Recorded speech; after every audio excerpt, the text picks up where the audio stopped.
समंदर के अंदर 3 दिन तक बिना किसी इक्विपमेंट और ऑक्सीजन के 3 दिन तक जिंदा रहना इम्पॉसिबल सा लगता है, पर इस इम्पॉसिबल चीज को पॉसिबल इस शख्स ने कर दिखाया है। ये करने वाला ये दुनिया का पहला शख्स बन चुका है। लेकिन पूरी दुनिया का यही सवाल है, आखिर कैसे, तो चलिए जानते हैं।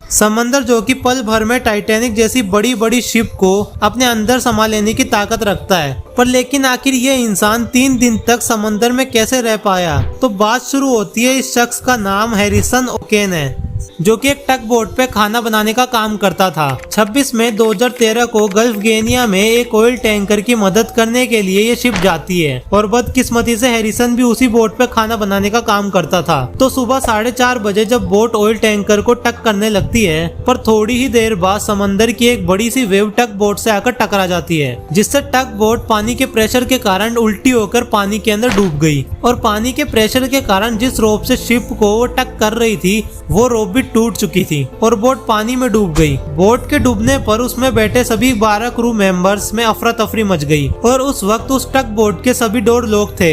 लेकिन बोट के डूबने से थोड़ी देर पहले ही हैरिसन वॉशरूम गया था। थोड़ी ही देर बाद वॉशरूम जिसमें हैरिसन बैठा था उसमें भी तेजी से पानी भरने लगता है, जिससे हैरिसन वॉशरूम से निकलकर भागने लगा, पर कॉरिडोर में पानी के बहने के कारण हैरिसन बोट के दूसरे कोने में जाके फंस गया, जहाँ पे एक छोटा सा एयर पॉकेट बना हुआ था। उस एयर पॉकेट में हैरिसन के पास सिर्फ सांस लेने तक की जगह थी। हैरिसन को स्विम न आने की वजह से वो कहीं जा भी नहीं सकता था। इस वक्त हैरिसन को पता चल चुका था कि वो एक मुसीबत में फंस चुका है। हैरिसन के बाकी सारे साथी बोट के मलबे के नीचे दब चुके थे। कुछ ही देर बाद हैरिसन जिस एयर पॉकेट में फंसा था, वहाँ पे कुछ कोल्ड ड्रिंक के कैन और मैट्रेस फ्लोट करते हुए आती है, जिससे पी के वो अपनी भूख और प्यास मिटा रहा था, और वो मैट्रेस के ऊपर बैठ गया, जिससे वो ठंडे पानी से बच रहा था। जिस जगह हैरिसन मौजूद था वहाँ सिर्फ 60 घंटे तक जिंदा रहने के लिए ऑक्सीजन बची थी, तो हैरिसन के पास लिमिटेड ही टाइम था। ऐसे ही करते करते 2 दिन हैरिसन को वहाँ पे उस एयर पॉकेट में हो गए थे। लेकिन फिर ऑयल टैंकर की टीम ने वहाँ पे एक टीम भेजी, जिसका काम क्रू मेंबर्स की डेड बॉडी को ढूंढने आई थी। लेकिन जो ऑयल टैंकर की टीम आई थी, उन्होंने सोचा भी नहीं होगा कि यहाँ पे कोई फंसा होगा। तभी हैरिस को बाहर किसी के होने की आवाज आती है, जिसकी वजह से वो बोट को जोर जोर से मारने लगता है, जिससे रेस्क्यू डाइवर्स ने उसे देख लिया, और ऊपर से एक डाइविंग बेल की मदद से हैरिसन को ऊपर खींच लिया गया और हैरिसन को सेफ्टी से बाहर निकाल लिया गया था। फिर 2 दिन बाद जब हैरिसन से उस इंसिडेंट के बारे में पूछा गया, तो उसके पहले शब्द ये थे कि मैं अब कभी भी समुंदर के पास नहीं जाऊंगा।